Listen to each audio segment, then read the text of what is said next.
Ao lado das formas de provimento, existem também as formas de vacância. A forma de vacância é como se deixa um cargo público vago.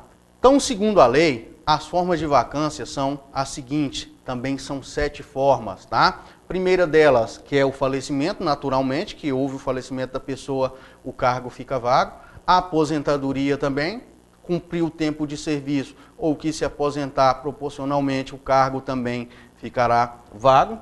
Tenho a posse em outro cargo inacumulável, que acontece quando o servidor já exerce uma função, já exerce o cargo e passou para outro concurso em outro cargo distinto, ele pedirá então a posse em outro cargo inacumulável. Tenho a promoção e a readaptação, cuidado com essas duas, porque a promoção e readaptação são também formas de provimento. Segundo a lei, são formas de provimento e vacância, a promoção e a readaptação. Terei a exoneração e ainda a demissão. É bom deixar claro uma informação sobre exoneração e demissão. Se confunde sempre que essas duas são sinônimas. Ora, para a Lei 8.112, a exoneração ela vai acontecer a pedido do servidor ou de ofício em duas situações. Primeira situação que a exoneração acontece de ofício, quando o servidor toma posse e, dentro daqueles 5 dias úteis que eu mencionei, ele não entra em exercício. Se toma posse, não entra em exercício nos 5 dias úteis, ele será exonerado de ofício. O outro caso é no caso de inabilitação no estágio probatório. Nós vimos que se o servidor não era detentor de um outro cargo, o qual ele era estável, ele será exonerado de ofício. Eu não estou punindo o servidor. Estou dizendo a ele que ele não serve para o cargo ou dizendo a ele que ele perdeu o prazo para que ele entrasse em exercício, então não tem condições de continuar no serviço. A demissão é uma penalidade. Eu aplico ela ao servidor somente após o processo administrativo disciplinar. A demissão, então, é uma forma de punição que deverá ser aplicada após o processo administrativo disciplinar. Muito bem, pessoal. Então, nós terminamos aqui de ver a primeira parte da lei, que fala dos conceitos gerais, dos aspectos gerais, também fala do provimento e da vacância do cargo público. Nós vamos começar a falar, então, a respeito dos direitos e vantagens do servidor. Vamos lá? Dando sequência, então, ao nosso estudo, nós vamos falar, então, dos direitos e vantagens do servidor. Como direitos do servidor, então, a lei prevê o vencimento. E o vencimento, segundo a lei, é a retribuição pecuniária pelo exercício do cargo público. O que seria retribuição pecuniária? É o dinheiro que a pessoa exerce, que a pessoa recebe, o valor que ela recebe pelo exercício do cargo. Então, pecúnia igual a dinheiro. Então, vencimento é a retribuição pecuniária pelo exercício desse cargo. E aí ela traz também o conceito de remuneração. O que é remuneração? É a soma do vencimento mais as gratificações permanentes estabelecidas em lei. Então, se eu somei o vencimento com as gratificações permanentes estabelecidas em lei, eu terei o conceito de remuneração. Então, atenção para algumas observações em relação à remuneração. Uma delas é relativa à perda da remuneração. No primeiro caso, o servidor perderá a remuneração por suas faltas injustificadas. Perderá também pelas faltas justificadas que ele não compense o horário. As saídas antecipadas e os atrasos superiores a 60 minutos também serão perdidos. E também a suspensão, o servidor que foi punido com penalidade de suspensão, que poderá ser convertida em multa de 50% da sua remuneração diária. 50% da remuneração diária de conversão de suspensão em multa. Tá? A lei menciona sobre desconto sobre a remuneração e diz que sobre ela não incidirá desconto, salvo nos casos de imposição legal, determinação judicial ou empréstimo consignado em folha autorizado pelo servidor. São os casos de desconto admitidos pela lei. A lei também diz que A remuneração não será objeto de arresto, sequestro ou penhora, mas abre uma exceção no caso da prestação alimentícia. Essa poderá sim ser descontada da remuneração do servidor. Muito bem. Aqui estão, então, os direitos do servidor relativos ao vencimento e à remuneração. Então, nós acabamos de ver sobre os direitos do servidor, que é relativo ao vencimento e à remuneração. Próximo assunto que nós vamos tratar é relativo às vantagens, tá? E, em relação às vantagens, as primeiras que o servidor tem são as indenizações, as gratificações e também os adicionais. As indenizações são parcelas que o servidor receberá transitoriamente em relação a alguma situação que esteja vivendo. A primeira delas, das indenizações, é a ajuda de custo. Paga sempre ao servidor que foi deslocado no interesse da administração para ter exercício em outro ponto do território nacional. Então, esse servidor receberá ajuda de custo a título de despesas de instalação. E cuidado que a lei ainda menciona que as despesas de transporte do servidor, da sua família e de bens pessoais ainda correrão por conta da administração.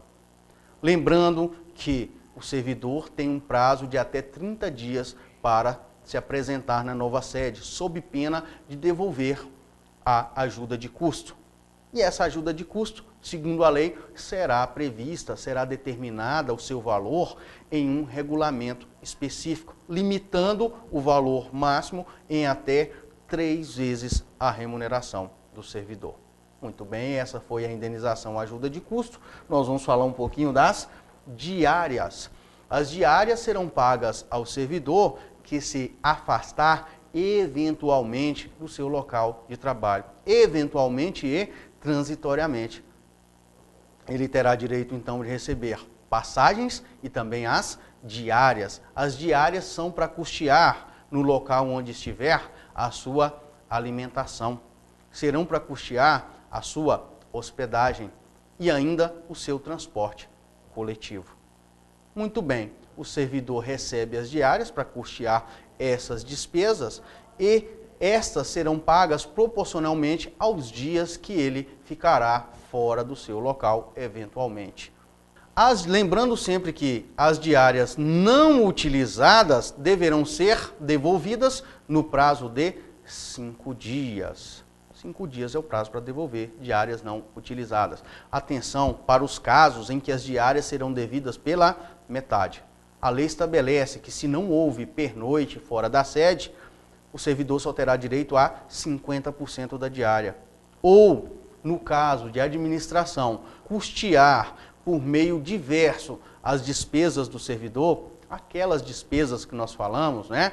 Hospedagem, alimentação, transporte urbano, se a administração financiou por meio diverso, então o servidor só terá direito a 50% das diárias. Bem, essa é mais uma parcela de caráter indenizatório, as diárias. Para finalizar, nós temos a indenização de transporte, o auxílio transporte, que será devido àquele servidor que utiliza do veículo próprio para o exercício das atribuições do cargo. Lembrando que fique claro que para ter o direito da indenização transporte, o servidor deve utilizar o seu veículo próprio para o exercício das atribuições do cargo. E esse exercício, claro, deve estar previsto em lei, ou seja, a lei que criou o cargo deve determinar, olha, para que o servidor desempenhe as suas atividades, deverá utilizar-se do seu veículo próprio. É o que acontece, por exemplo, com o analista de execução de mandatos, né? Seria um exemplo, conhecido como oficial de justiça. Bem, terminamos então de falar das indenizações, né? Vamos falar um pouquinho então das gratificações previstas na lei 8.112. A primeira delas é a gratificação pelo exercício de função de direção, chefia e assessoramento. Essa gratificação será paga àquele servidor, então, que desempenha uma função de confiança no seu órgão. Essa retribuição que ele terá pelo exercício da confiança. A outra gratificação é a gratificação natalícia. Gratificação natalícia vulgarmente conhecida por nós como 13º salário.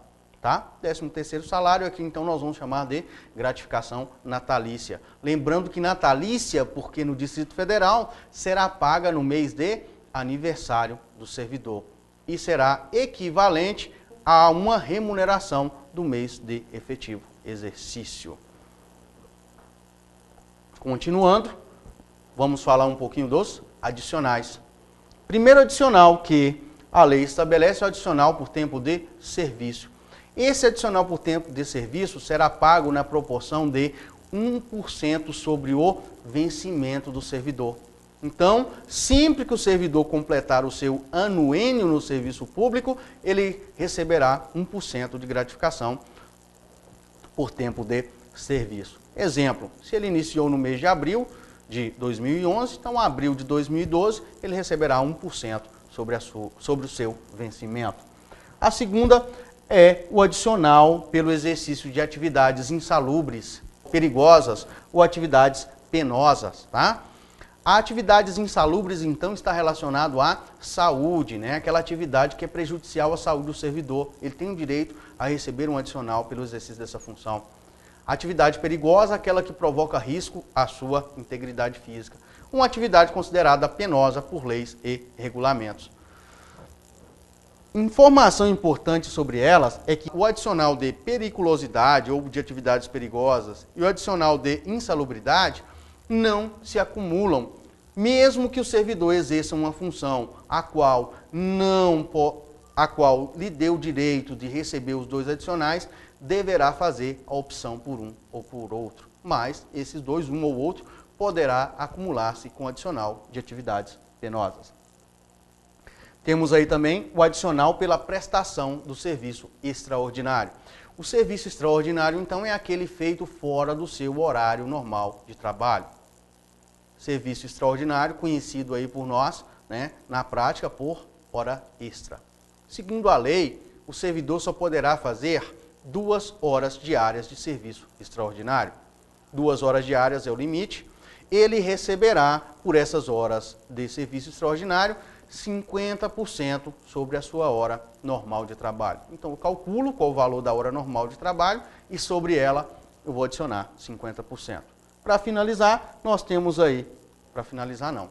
O próximo adicional, então, será o adicional noturno, que é calculado sobre 25% da hora normal de trabalho do servidor. Sobre esse adicional noturno, é importante algumas informações. Primeiro, para a Lei 8.112, qual é o conceito de noite? O que essa lei define como noite? Ela define como noite o período que engloba, que se inicia das 22 horas e se estende às 5 horas da manhã. Então, das 22 horas às 5 horas da manhã do outro dia, é considerado noite para a Lei 8.112. O servidor que trabalha nesse horário terá aí o seu adicional noturno. Lembrando que a hora noturna, ela tem uma contagem fictícia para a lei e ela durará 52 minutos e 30 segundos, tá? Então, contagem fictícia, 52 minutos e 30 segundos, é o que a lei estabelece. Temos também o adicional de férias, que será calculado sobre 1/3, como sendo 1/3 da remuneração do mês que o servidor vai gozar suas férias e é direito do servidor. Também pode ser determinado outros adicionais, tá? De acordo com a natureza do trabalho, com as atribuições do cargo, pode-se atribuir outros adicionais.